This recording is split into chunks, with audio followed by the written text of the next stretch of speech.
ഇന്ന് നാം എവൻഗേലിയനായി വായിച്ചു കേട്ട വിശുദ്ധ ഭാഗം വിശുദ്ധ ലൂക്കോസ് എഴുതിയ സുവിശേഷം 2-ാം അധ്യായം 41 മുതലുള്ള വാക്യങ്ങളാണ് ഞാൻ വായിച്ചത്. 50-ാമത്തെ വാക്യം. അവൻ തങ്ങളോട് പറഞ്ഞ വാക്ക് അവർ ഗ്രഹിച്ചില്ല. പിന്നെ അവൻ അവരോടുകൂടെ ഇറങ്ങി നസ്രത്തിൽ വന്ന് അവർക്ക് കീഴടങ്ങിയിരുന്നു. ഈ കാര്യങ്ങളെല്ലാം അവൻ്റെ അമ്മ ഹൃദയത്തിൽ സംഗ്രഹിച്ചു.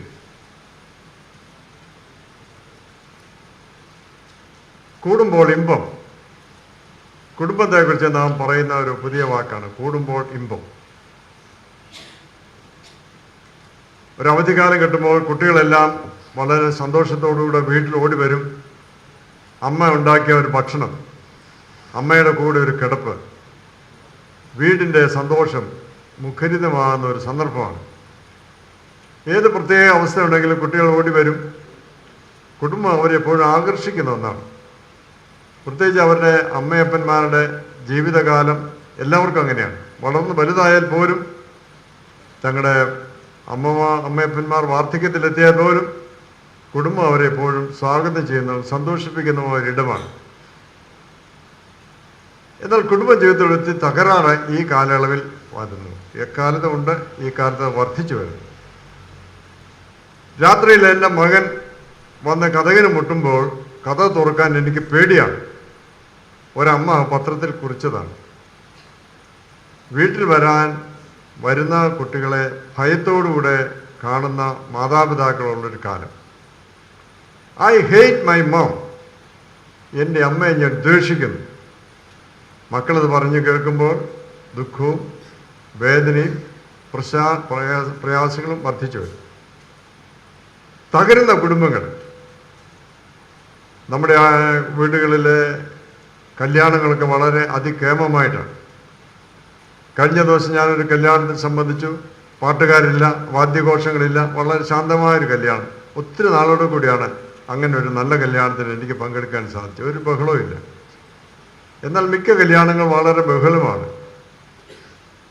ആളുകളുടെ വസ്ത്രധാരണം പോലും വളരെ പ്രയാസമാണ്. ധാരാളം വസ്ത്രമുണ്ടെങ്കിൽ അത് നിലത്ത് എഴഞ്ഞു കിടക്കും.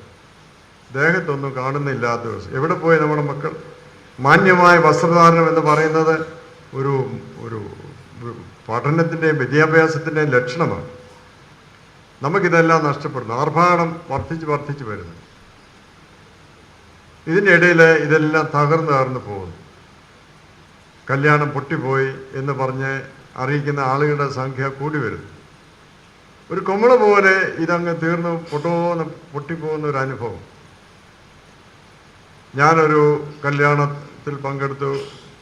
കല്യാണം കഴിഞ്ഞ് ഫോട്ടോ എടുക്കാൻ വന്നപ്പോൾ മണവാട്ടിയുടെ അമ്മയും അപ്പനും ഒക്കെ നിൽക്കുന്നൊരു ഫോട്ടോ. അപ്പോൾ മണവാട്ടിയുടെ അമ്മയുടെ കൂട്ടുകാരത്തി വന്ന് ഈ അമ്മയുടെ കൈ പിടിച്ചിട്ട് പറഞ്ഞു, നല്ല ചേർച്ച, പിള്ളേർ തമ്മിൽ നല്ല ചേർച്ച. അപ്പോൾ ഈ അമ്മ കരയുന്ന ഞാൻ കണ്ടു. എന്നിട്ട് അവർ വിതുമ്പിക്കൊണ്ട് പറഞ്ഞു, ഇവൾ ജനിച്ച അന്ന് മുതൽ ഈ ദിവസത്തിന് വേണ്ടി ഇന്ന് വരെയും ഞാൻ പ്രാർത്ഥിച്ചുകൊണ്ടിരുന്നു. ഇത് ദൈവത്തിൻ്റെ സമ്മാനമാണ്. ഒരു കല്യാണത്തിന് വേണ്ടി എങ്ങനെ ഒരുങ്ങും?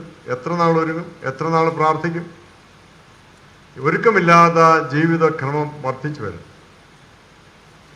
എന്ന് നമ്മുടെ കുഞ്ഞുങ്ങളെ കല്യാണത്തെക്കുറിച്ച് പഠിപ്പിക്കും. ഡിഗ്രി പാസ്സായ ശേഷമാണ് കല്യാണത്തെക്കുറിച്ച് ചോദിക്കുന്നത്. അവർ തന്നെ നമ്മളെ അത്ഭുതപ്പെടുത്തും. അമ്മയെ ഞാൻ അത്ഭുതപ്പെടുത്താൻ പോവുകയാണ്. എന്താ മോളെ?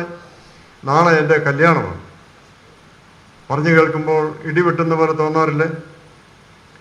എന്താ നമ്മുടെ കുഞ്ഞുങ്ങൾക്ക് എന്ത് പറ്റി? കുടുംബജീവിതത്തിൻ്റെ ശ്രേഷ്ഠത, മാന്യത നഷ്ടപ്പെടുത്തിക്കളെ. അങ്ങനെ ഒരു കാലത്തിലാണ് ജീവിക്കുന്നത്. അതുകൊണ്ട് സഭ പറയുന്നു, ബി വിജിൽ.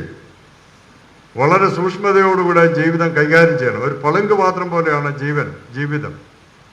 അത് തകർന്നു പോകാൻ അനുവദിക്കരുത്. തകർന്നു പോയാൽ സമൂഹം തന്നെ തകർന്നു പോകും. ദോഷീയ ശക്തികൾ ഇന്ന് വളരെ വർദ്ധിക്കുന്നു. നമ്മുടെ കുട്ടികളുടെ ഇടയിലും അങ്ങനെയാണ്. മയക്കുമരുന്നിൽ കുറേ പേര് അങ്ങനെ പോകുന്നു. കല്യാണം വേണ്ട എന്ന് പറഞ്ഞ ഒരു കൂട്ടർ പോകുന്നു. കല്യാണം വേണ്ടെങ്കിൽ നമുക്ക് ഒന്നിച്ച് താമസിക്കാമെന്ന് പറയുന്നു. ഒന്നിച്ച് താമസിച്ചാലും മക്കൾ വേണ്ട എന്ന് പറയുന്നു. ഇതെല്ലാം ദൈവം തൻ്റെ സൃഷ്ടിയെക്കുറിച്ച് ഉദ്ദേശിച്ചതിനെല്ലാം എതിരുകളാണ്. ഒരു സാറ്റനിക് പവർ എന്ന് നമുക്ക് തോന്നാം. അതിനെ പ്രതിരോധിക്കാൻ കഴിയുന്ന നല്ല ശക്തമുള്ള കുടുംബങ്ങളായിരിക്കണം. ഒരു വീട് പണിയുന്നെങ്കിൽ ഇപ്പോൾ നമുക്കൊരു കുഴപ്പമില്ല. കമ്പ്യൂട്ടറിൽ കാണിക്കാൻ നമ്മുടെ ആശയങ്ങളൊക്കെ പറഞ്ഞാൽ നമുക്കിഷ്ടമുള്ളൊരു വീട് നമ്മുടെ മുമ്പിൽ അവർ വരച്ച് കാണിക്കും. കമ്പ്യൂട്ടറെ നമുക്ക് തോന്നുമ്പോൾ വീട് പണിയുന്നതിന് മുമ്പ് തന്നെ വീടിൻ്റെ രൂപഭാവം നമുക്ക് കാണാൻ കഴിയും. വീട് പണിയുന്നതിന് മുമ്പ് നമുക്ക് ഇങ്ങനെ ഒരു മാതൃകയുള്ളൊരു കുടുംബം വേണ്ടേ? ഇങ്ങനെ മാതൃകയുള്ള കുടുംബങ്ങളുടെ അഭാവമാണ് ഇന്നുള്ളത്. എന്നാൽ വലിയവനായ ദൈവം കുടുംബങ്ങൾക്കെല്ലാം ഒരു മാതൃക ഉണ്ടാക്കി തന്നു, നസ്രത്തിലെ യേശുവിൻ്റെ കുടുംബം. അതുപോലൊരു വീട് പണിയണം എന്നൊരു ധാരണ, സ്വപ്നം, ആഗ്രഹം ആളുകളുടെ മനസ്സിൽ അങ്കുരിപ്പിക്കുന്നതാണ് ഇന്നത്തെ ആരാധനയുടെ പ്രധാനപ്പെട്ട ചിന്താവിഷയം. Be like the family of Jesus of നാസറേത്ത്. എന്തായിരുന്നു ആ കുടുംബത്തിൻ്റെ പ്രത്യേകത? ഒരു പിതാവ്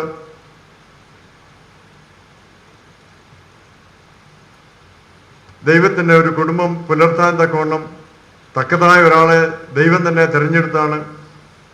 അവൻ്റെ വിശേഷം പറയുന്ന നീതിമാനായിരുന്നു ജോസഫ്. എന്താണ് നീതി? ദൈവത്തിൻ്റെ ഹൃദയം വായിച്ചറിയുന്നവനാണ് നീതിമാൻ. വിശുദ്ധ മത്തായി സുവിശേഷം 25-ാം അധ്യായത്തിലെ നീതിമാന്മാർ അവനോട്, കർത്താവേ, ഞങ്ങൾ എപ്പോൾ നിന്നെ വിശക്കുന്നവനായി കണ്ടോ, നഗ്നനായി കണ്ടോ, തടവിലായോ കണ്ടിട്ടില്ലല്ലോ, ഞങ്ങൾ നിനക്കൊന്നും ചെയ്തില്ലല്ലോ എന്ന് പറയുമ്പോൾ കർത്താവ് അവരോട് പറയുന്നു, ഈ ചെയ്തെല്ലാം, ഈ ചെറിയവരിൽ ഒരുവൻ ചെയ്തെല്ലാം എനിക്ക് വേണ്ടിയാണ്.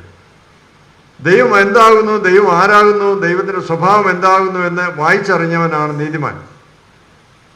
ഈ ജോസഫും നീതിമാനാകുന്നു എന്ന് എഴുതിയത് മുഴുവൻ ദൈവത്തിൻ്റെ അഭിലാഷം ഭൂമിയിൽ ഒരു കുടുംബമായി ഒരു മനുഷ്യനായി അവതരിക്കാനുള്ള ദൈവിക പദ്ധതിയിൽ നിനക്കും പങ്കുചേരാൻ കഴിയും എന്ന് പറഞ്ഞപ്പോൾ അത് കഴിയും എന്ന് പറഞ്ഞ് സമ്മതിച്ച ആളാണ് ജോസഫ്. പരിശുദ്ധ കന്യക വിവാഹത്തിന് മുമ്പ് ഗർഭിണിയാകുന്നു എന്നുള്ള നിന്ന ധരിക്കാൻ തക്കോണം നിനക്ക് കഴിയുമോ, നീ ഭാഗ്യവതിയാണ് എന്ന് പറഞ്ഞപ്പോൾ അത് തന്നെ ഭവിക്കട്ടെ എന്ന് പറഞ്ഞ് കീഴ്പ്പെടുത്തി കൊടുത്ത, ദൈവഹിതത്തിന് കീഴ്പ്പെടുത്തി കൊടുത്ത ഒരു സ്ത്രീ. എല്ലാ ലോകത്തിൻ്റെ ഉടമയായ ദൈവം ഒരു ബാലനായി വന്നപ്പോൾ നസ്രത്തിൽ വന്ന് അവർക്ക് കീഴടങ്ങിയിരുന്നു എന്ന് അവസാനം ഇന്ന് നാം വായിച്ച ഭാഗത്തിൻ്റെ അവസാനമാണ്. അവൻ അവർക്ക് കീഴടങ്ങിയിരുന്നു. അനുസരണയുള്ള ഒരു കുട്ടി. എല്ലാ കുട്ടികൾക്കും മാതൃകയാണ് നസ്രത്തിലെ ബാലനായ യേശു. ഇപ്രകാരം ഒരു കുടുംബം ഉണ്ടാക്കിയെടുക്കണം, ഉണ്ടായിരിക്കണം എന്ന് സഭ, വേദം നമ്മെ പഠിപ്പിക്കുന്നു. എല്ലാ വീട്ടിലും കുറച്ച് നല്ല പതിവുകളുണ്ടായിരിക്കണം.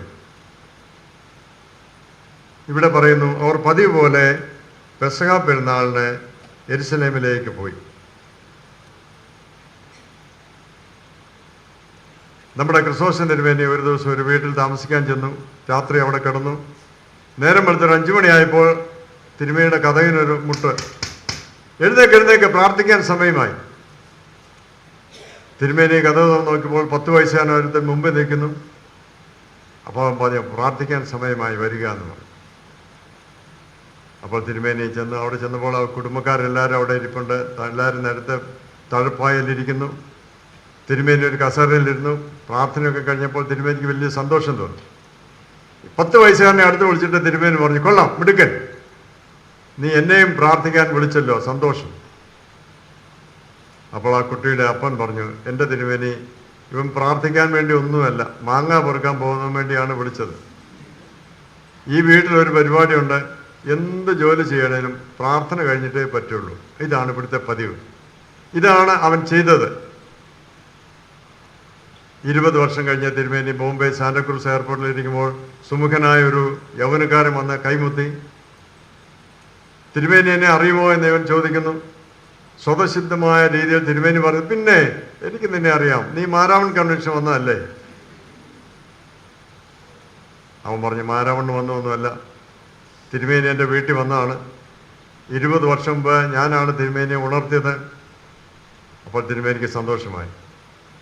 കൊള്ളാം കൊള്ളാം, മാങ്ങ പെറുക്കിയവൻ അല്ലേടാ. എന്നിട്ട് തിരുമേനി പറഞ്ഞു, എടാ, നീ നിൻ്റെ മകന് വേണ്ടി ഒരു മാവ് നട്ടിട്ടുണ്ട്. എപ്പോഴും തിരുമേനി ഫിലോസഫിക്കൽ ടെർമിനോളജിയിലാണ് സംസാരിക്കുക. നീ നിൻ്റെ മകൻ്റെ ഒരു മാവ് നട്ടിട്ടുണ്ടോ? നിൻ്റെ അപ്പനെ പോലെ പ്രാർത്ഥനയ്ക്ക് പ്രാധാന്യവും എല്ലാറ്റിനും പ്രയോറിറ്റി പ്രാർത്ഥനയുമാണെന്ന് നിന്നെ പഠിപ്പിച്ച നിൻ്റെ അപ്പനെ പോലെ നീയുമായിരിക്കണം. നിൻ്റെ മകനെ അങ്ങനെ പഠിപ്പിക്കണം. എയർപോർട്ട് മാനേജരായി ഉയർത്തപ്പെട്ട ആ യൗവനക്കാരൻ അപ്രകാരം വളർന്നത് ഒരു നല്ല പരിശീലനമുള്ള വീട്ടിലാണ്. നല്ല പതിവ് എല്ലാ വീടുകളിലും ഉണ്ടാവണം. ഞാനൊരു പള്ളിയിൽ ചെന്നപ്പോൾ ആ പള്ളിയുടെ ഫ്രണ്ട് ബെഞ്ചിൽ ഏറ്റവും പ്രായം ചെന്ന ഒരാളിരിക്കും. അപ്പോൾ ഞാൻ അദ്ദേഹത്തോട് വെച്ചു, ഫ്രണ്ട് ബെഞ്ചിലെല്ലാം പിള്ളേരല്ലേ ഇരിക്കേണ്ടത്, പ്രായം ചെന്നവരുടെ സീറ്റ് ഇതാണോ? അപ്പോൾ 85 വയസ്സുള്ള ആ പിതാവ് എന്നോട് പറഞ്ഞു, ഞാൻ 12 വയസ്സ് വരെ പള്ളിക്ക് പുറത്തായിരുന്നു, ഒരിക്കലും പള്ളി കയറത്തില്ലായിരുന്നു. ഒരിക്കൽ എൻ്റെ അമ്മ അത് കണ്ടുപിടിച്ചു. അപ്പോൾ അമ്മ എന്നോട് പറഞ്ഞു, ഇവിടെയെല്ലാം നിൻ്റെ സീറ്റ് ഫ്രണ്ട് ബെഞ്ചിലാണ്, എന്നും ഇവിടെ ഇരുന്നോളാം. അന്ന് മുതൽ ഞാൻ എൻ്റെ അമ്മയോട് പ്രോമിസ് ചെയ്താണ്, every day every Sunday I will be there in the front pew. ഇപ്പോൾ 85 വയസ്സായ എനിക്ക് എൻ്റെ അമ്മയോട് ചെയ്ത പ്രോമിസ് ഞാൻ എന്നും കീപ്പ് ചെയ്യാറുണ്ടെന്ന് പറഞ്ഞു. ചില നല്ല പതിവ്, ചില നല്ല നിഷ്ഠകൾ, ചില നല്ല ഡിസിപ്ലിൻ ജീവിതത്തിൽ ഉണ്ടാക്കിയെടുക്കുന്നത് അനുദിന ജീവിതത്തിൻ്റെ വളർച്ചയ്ക്ക് വളരെ ആവശ്യമാണ്. ഇവിടെ 12 വയസ്സുകാരന് യേശു ദേവാലയത്തിലേക്ക് പോകുന്നു. ദേവാലയത്തിലെ ആരാധന കഴിഞ്ഞ് എല്ലാവരും മടങ്ങിപ്പോകും. ദേവാലയത്തിനടുത്തുള്ള സ്ഥലത്തുള്ള എല്ലാം നടപ്പാണല്ലോ, കൂട്ടം കൂടിയാണ് അവർ വരുന്നതും പോകുന്നതും ആരാധിക്കാൻ വരുന്നതും എല്ലാം. തിരിച്ചു പോകുന്ന ഒരു കൂട്ടമായിട്ടാണ്. കയറ്റമുള്ളിടത്തെല്ലാം പാടാൻ വേണ്ടി സങ്കീർത്തനത്തിൽ 121 മുതൽ 134 വരെ ആരോഹണ ഗീതം എന്ന് രേഖപ്പെടുത്തിയിട്ടുണ്ട്. ആ സങ്കീർത്തനെല്ലാം പാടാൻ വേണ്ടിയുള്ളതാണ്, കയറ്റത്തിൻ്റെ വേദന അറിയാതിരിക്കാൻ വേണ്ടി. നിങ്ങൾക്കറിയാമല്ലോ, നിങ്ങളുടെ ഇവിടെ തടി കയറ്റാൻ വരുന്ന ലോറിക്കാർ തടിയെല്ലാം മുറിച്ച് എത്ര ചിട്ടയായി ഭംഗിയായി ഈ തടിയെല്ലാം ലോറിയുടെ മുകളിൽ കയറ്റുന്നത് നല്ല പാട്ടുപാടിയാണ്. വ്യയം കൂട്ടി വേദനയോടുകൂടെ ഭാരം വഹിക്കുമ്പോൾ അനായാസമായി മുന്നോട്ട് പോകാൻ സഹായിക്കുന്ന ആരോഹണ ഗീതങ്ങൾ ഇതെല്ലാം പാടിക്കണ്ടതായിരിക്കും. പരിശുദ്ധ കന്യാമറിയാമും ജോസഫും മകൻ കൂടെയില്ല, കൂടെ ഉണ്ടാവും എന്ന് വിചാരിച്ചു, കൂട്ടുകാരുടെ കൂടെ കാണുമെന്ന് വിചാരിച്ചു പോന്നു. ഒരു ദിവസം കണ്ടില്ല. 3 ദിവസം തിരിഞ്ഞു വന്ന് നോക്കിയപ്പോഴാണ് മകൻ ദേവാലയത്തിലിരുന്ന് വേദം ചൊല്ലുന്നു, വേദം പഠിക്കുന്നു, ഗുരുക്കന്മാരോടുകൂടെ സംവാദിക്കുന്നു. ഏതമ്മയ്ക്കും കോൾമേർ കൊള്ളാം. മക്കൾ നല്ല വിദ്യാസമ്പന്നരായി വരുമ്പോൾ പള്ളിക്കൂടത്തിൽ പോകാൻ കഴിയാത്ത മാതാപിതാക്കൾക്ക് ഭയങ്കര സന്തോഷമാണ്. എനിക്കോ അത് സാധിച്ചില്ല. എൻ്റെ മകന് ദൈവമേ, അവൻ ഇംഗ്ലീഷ് പറയുന്നു, അവൻ ഹിന്ദി പറയുന്നു, മിടുക്കനാണ്. 1ാം ക്ലാസ്സായി പാസ്സാകുന്ന കാണുമ്പോഴും മാതാപിതാക്കൾ സന്തോഷം. എന്നാൽ അധികമായിട്ട് മക്കളെ പുകഴ്ത്തുകയും ചെയ്യരുത്, അത് വീഴ്ചയ്ക്ക് കാരണമാണ്. അമിതമായ പുകഴ്ച ഉണ്ടാകുമ്പോൾ മക്കളും നിഗളിക്കുകയും അഹങ്കരിക്കുകയും ചെയ്യാറുണ്ട്. മക്കൾക്ക് പേരൻസിന് വിദ്യാഭ്യാസമില്ല എന്ന് പറഞ്ഞ് അവരതിനേക്കാൾ ചിലപ്പോൾ പുകഴ്ന്നു പോകുമ്പോൾ താഴെ പോകാൻ ഇടയുണ്ട്. അമിതമായ പ്രോത്സാഹനം ആവശ്യമില്ല. കാര്യമായ കാര്യങ്ങൾക്ക് പറയുക, പഠിപ്പിക്കുക. 12 വയസ്സിൽ വേദം പഠിച്ച ഒരു കൊച്ചൻ. ഇതാണ് ഈ മറിയയുടെ വലിയ നന്മ, ഈ അമ്മയുടെ വലിയ നന്മ. ഇന്ന് നമ്മുടെ കുട്ടികളൊക്കെ വേദപുസ്തകം വായിക്കുന്നത് വളരെ കുറവാണ്. വാട്സപ്പിലൊരു മെസ്സേജ് ഞാൻ കണ്ടു, ക്രിസ്ത്യാനികൾ ഏറ്റവും കുറവ് വായിക്കുന്ന ഒരു പുസ്തകമാണ് വേദപുസ്തകം. ശരിയാണെന്നാണ് എനിക്ക് തോന്നുന്നത്. കുട്ടികളെല്ലാം വേദപുസ്തകം വായിക്കണം എന്ന് പറയുമ്പോൾ ഇപ്പം എനിക്ക് തോന്നുന്നു, ആദ്യ കുർബാനയ്ക്ക് വരുന്ന മക്കൾക്ക് വേദപുസ്തകം കൊടുക്കുന്ന പോലെ തന്നെ മാതാപിതാക്കൾക്ക് ഒരെണ്ണം കൊടുക്കണം. ഒരെണ്ണം കൊടുക്കണമെന്ന് പറഞ്ഞാൽ ശരിയാണ്, എവിടെ കൊടുത്താലും കുഴപ്പമില്ല. പഠിപ്പിക്കാത്തതുകൊണ്ട്, നിങ്ങൾ വേദപുസ്തകം വായിക്കുന്നത് നിങ്ങളുടെ മക്കൾ കാണാത്തതുകൊണ്ടാണ് അവർ ഒരിക്കലും വായിക്കാത്തത്. ഡിസിപ്ലിൻ ഇല്ല. നിങ്ങളെല്ലാം ഈ ബെഞ്ചിലിരിക്കുന്നതിന് കാരണം നിങ്ങളുടെ മാതാപിതാക്കളാണ്. അവർക്ക് വളരെ നിഷ്ഠയുണ്ടായിരുന്നു, അവർക്ക് വളരെ ഭക്തി ഉണ്ടായിരുന്നു, അവർ ദൈവത്തെ വളരെ ഭയപ്പെട്ടിരുന്നു. ആ ഒരു നന്മ കൊണ്ടാണ് ഈ തലമുറ ഇങ്ങനെ നിൽക്കുന്നത്. നിങ്ങളുടെ അടുത്ത തലമുറ ദൈവഭയത്തിലും ദൈവകൃപയിലും വചനവുമായുള്ള ബന്ധത്തിലും വളരണം, നിലനിൽക്കണം. പ്രതിസന്ധി നിറഞ്ഞ ലോകത്തിൽ പിടിച്ചു നിൽപ്പാൻ കഴിയണമെങ്കിൽ ദൈവത്തിൻ്റെ വചനം ഉള്ളിലുണ്ടാവണം. കർത്താവ് തന്നെ ലോകത്തിലൊരു മനുഷ്യനായി വന്നപ്പോൾ സാത്താന്യ പരിശോധനകൾ ഉണ്ടായിരുന്നു. യേശു അതിനെ അതിജീവിച്ചത് തിരുവചനം കൊണ്ടാണ്. നമുക്ക് ഇപ്രകാരം ഉണ്ടാകുമ്പോൾ അതിനെ പ്രതിരോധിക്കാൻ കഴിയുന്ന ദൈവവചനം നമ്മുടെ ഉള്ളിലുണ്ടാവണം. മകനെ, നീ എന്നോടിങ്ങനെ ചെയ്തതെന്ത്? നിന്റെ അപ്പനോടും എന്നോടും ചെയ്തതെന്ന് പറഞ്ഞ അതാണ് കുടുംബജീവിതത്തിൻ്റെ ശ്രേഷ്ഠത, പിതാവിനെ ബഹുമാനിക്കുന്ന അമ്മ, നിന്റെ അപ്പനും ഞാനും, ഈ ഐക്യം കൂട്ടായ്മയാണ് കുടുംബജീവിതത്തിൻ്റെ ശ്രേഷ്ഠത. അതെവിടെ നഷ്ടപ്പെടുത്തി കളഞ്ഞോ അവിടെ തകർന്നു പോകും. Who is the boss in the family എന്ന് ചോദിക്കുമ്പോൾ കർത്താവാണെന്ന് പറയാൻ കഴിയാത്ത വീടുകളെല്ലാം തകർന്നു പോകും. ഞാനാണ് എന്ന് പറയുന്നവർക്കെല്ലാം വീണു പോകും. ആരാണ് ഈ കുടുംബത്തിൻ്റെ നായകൻ? ക്രിസ്തു തന്നെ എന്ന് ഉറക്കെ ക്രിസ്തുവിന് വേണ്ടി ഒരു കുടുംബം പുലർത്തുന്നു എന്നുള്ള ബോധ്യം ഭാവത്തിലും കുടുംബം നയിക്കണം. എൻ്റെ മകനെ നീ ഇതെന്നോട് ചെയ്തല്ലോ, ഞങ്ങളോട് ചെയ്തല്ലോ എന്നൊക്കെ പറയുമ്പോൾ മകനും ഫിലോസഫിയാണ് പറയുന്നത്. ഞാൻ എൻ്റെ പിതാവിൻ്റെ അടുത്ത് ഇരിക്കേണ്ടതല്ലയോ എന്ന് പറഞ്ഞപ്പോൾ അവരൊന്നും ഗ്രഹിച്ചില്ല എന്ന് പറയും. എന്നാൽ അടുത്ത വാചകം കന്യകമറിയാം എല്ലാം ഹൃദയത്തിൽ സംഗ്രഹിച്ചിരുന്നു. ഇവൻ്റെ ചേഷ്ടകളും വർത്തമാനവും രീതിയെല്ലാം സൂക്ഷ്മ നിരീക്ഷണം ചെയ്ത ഒരമ്മയാണ് കന്യകമറിയാം. കന്യകമറിയാമിനെ പോലെ യേശുവിനെ അറിഞ്ഞ ഒരു ഹ്യൂമൻ ബീയിങ് ലോകത്തിലില്ല. ഇവൻ ആരാകുന്നു എന്ന് നന്നായി മനസ്സിലാക്കി ഒരമ്മ. അതുകൊണ്ടാണ് കാനാവിലെ കല്യാണ വീട്ടിൽ ഒരു പ്രശ്നം ഉണ്ടായപ്പോൾ മകനെ ഇവിടെ വീഞ്ഞില്ല എന്ന് പറയുമ്പോൾ നമുക്കതിനെന്ത് എന്ന് മകൻ പറയുമ്പോൾ അമ്മ പറയുന്നു അങ്ങനല്ല. അപ്പോൾ പറയുന്നു എൻ്റെ സമയം വന്നിട്ടില്ല. അപ്പോൾ ഈ അമ്മ പറയുന്നു വന്നിട്ടുണ്ട്, ഇനി നിനക്ക് 3 വർഷം കൂടെ ഉള്ളൂ പ്രവർത്തിക്കാൻ, ഒരു കൊച്ചു കാലഘട്ടം. You start, U act.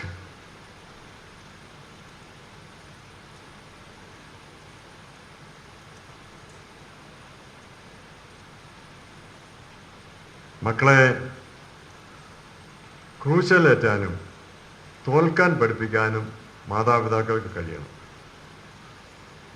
ഈ കാലഘട്ടത്തിൽ A+ കിട്ടുന്ന കുട്ടികളെ മാത്രമേ എല്ലാവരും ശ്രദ്ധിക്കാറുള്ളൂ.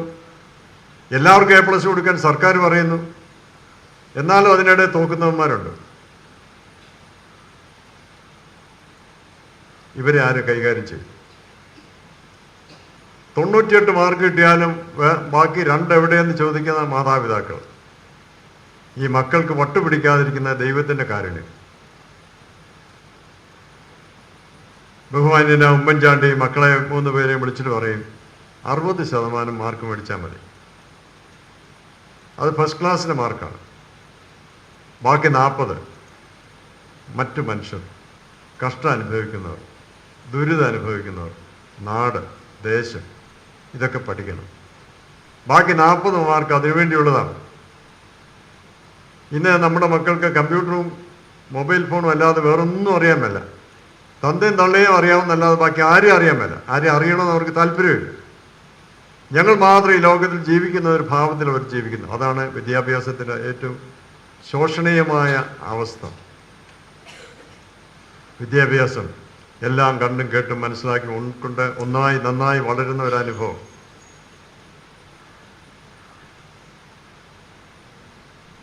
മുപ്പത്തിമൂന്ന് വയസ്സുകാരൻ തൻ്റെ മുമ്പിൽ മരിക്കുന്ന കാണുമ്പോൾ കന്യകമറിയാമിനുണ്ടായിരുന്ന വ്യഥ വളരെ വലുതായിരിക്കും. എന്നാൽ വേദപുസ്തകത്തിലൊന്നും പറയുന്നില്ല. ഒരു വാക്ക് മാത്രമേ പറഞ്ഞുള്ളൂ, Mary stood under the cross. ക്രൂശിൻ്റെ അനുഭവം വന്നപ്പോൾ ക്രൂശിലേറ്റാൻ മകനെ പഠിപ്പിച്ചത്, പ്രേരിപ്പിച്ചത്, ശക്തീകരിച്ചത് ഈ അമ്മയുടെ സാമീപ്യമാണ്. നമ്മുടെ കുഞ്ഞുങ്ങളെ ഇതുപോലെ തോൽവി ഉണ്ടാകുമ്പോൾ അവരെ പ്രതിരോധിക്കാൻ പഠിപ്പിക്കേണ്ടത് പേരൻസിൻ്റെ ആവശ്യമാണ്. ബലപ്പെടുത്തണം. തോൽവി കൊണ്ട് ജീവിതം തീരുന്നില്ല എന്ന് പഠിപ്പിക്കണം. കോട്ടയത്തടുത്ത മന്ദിര ആശുപത്രി ഉണ്ട്. അവിടെ ഒരു വാർഡ് തന്നെ മാനസികമായി തകർന്ന കുട്ടികൾക്ക് വേണ്ടിയാണ്. ഞാൻ അവരെ കാണാൻ ചെല്ലുമ്പോൾ അവർ പറയും, തിരുമേനിയപ്പച്ച പരീക്ഷ പേടിയാണ്. അപ്പം ഞാൻ അവരോട് പറയും, എന്തിനാണ് നിങ്ങൾ പേടിക്കുന്നത്? മാർച്ചിൽ തോറ്റാൽ സെപ്റ്റംബറിൽ എഴുതാം, സെപ്റ്റംബറിൽ തോറ്റാൽ മാർച്ചിൽ എഴുതാം. എത്ര നാൾ എഴുതിയാലും ഒരു കുഴപ്പമില്ല മക്കളെ.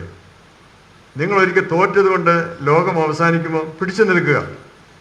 തോൽവിയിലൂടെ നിങ്ങൾക്ക് ഒത്തിരി കാര്യങ്ങൾ പഠിക്കാനായിട്ടുണ്ട്. തോൽവി വിജയത്തിൻ്റെ കവാടമാണ്. അതിലൂടെ പ്രവേശിക്കുക. അങ്ങനെയാണ് ജീവിതത്തിൻ്റെ തലം കാണാൻ സാധിക്കുന്നത്. 2 വശങ്ങളും തോൽവിയും ജയവും മനസ്സിലാക്കി മാത്രം വളരണം. നമ്മുടെ കുഞ്ഞുങ്ങളെ നമ്മൾ പഠിപ്പിക്കാത്തതുകൊണ്ടാണ് കുഞ്ഞുങ്ങൾ പലരും ജീവിക്കാൻ ആഗ്രഹമില്ലാതെ സൂയിസൈഡ് ചെയ്യുന്നത്. എത്രയോ കുട്ടികളാണ് പരീക്ഷാഫലം വന്നു കഴിയുമ്പോൾ ജീവിതം അവസാനിപ്പിക്കുന്നത്. ദൈവത്തെ അറിഞ്ഞെന്ന് പറയുന്നവരും കൂടെ നിൽക്കുന്നവരുമാണ് ഇങ്ങനെ പോകുന്നതാണ് ഏറ്റവും സങ്കടം. പത്തനംതിട്ട ജില്ലയിലാണ് ഇത് ഏറ്റവും കൂടുതൽ. നമ്മുടെ വിശ്വാസം നമ്മുടെ വീടുകളിൽ നല്ല ബലം കൊടുക്കുന്ന മക്കളെ വാർത്തെടുക്കണം. കുടുംബജീവിതത്തിന് അതാണ്. സിംഗിൾ പേരൻസ് ഇപ്പോൾ വർദ്ധിച്ചു വരുന്നു. പെട്ടെന്ന് വിവാഹം ഒഴിയുന്നു, പിന്നെ മക്കളും ആയിട്ട് വീട്ടിൽ മടങ്ങി വരുന്നു. എത്രയോ വീടുകളെ അമ്മമാരാണ് വിവാഹം ഒഴിഞ്ഞ് മക്കളുമായി അപ്പൻ്റെ അടുത്തേക്ക് തിരിച്ചു വരുന്നത്. മെമ്പർഷിപ്പ് വേണമെന്ന് പറയുന്നത്. പിടിച്ചു നിൽപ്പാനുള്ള കരുത്തിന് വേണ്ടി കരുത്ത് പകർന്നു കൊടുക്കാൻ നമ്മുടെ വീടുകൾക്ക് കഴിയണം, ബലം കൊടുക്കണം. നമ്മുടെ വീടുകൾ നിലനിൽക്കാനുള്ള ദൈവത്തിൻ്റെ ആഗ്രഹത്തിലാണ് ഒരു കുടുംബമായി ദൈവം നമ്മളെ നിലനിർത്താൻ ഉദ്ദേശിച്ചിട്ടുള്ളത്.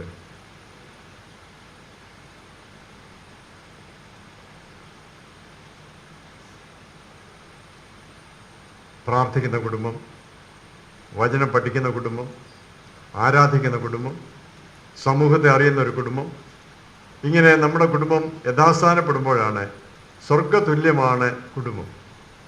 സ്വർഗത്തിൻ്റെ ഒരു പതിപ്പാണ് കുടുംബം. സ്വർഗത്തിൽ ചെല്ലുന്നതിന് മുമ്പേ ശാന്തി, സമാധാനം, ഐക്യം ഇത് നമ്മെ പഠിപ്പിക്കുന്ന പ്രധാന ഘടകമാണ് കുടുംബം. കുടുംബം തകർന്നു പോയാൽ സമൂഹം തകർന്നു പോകും.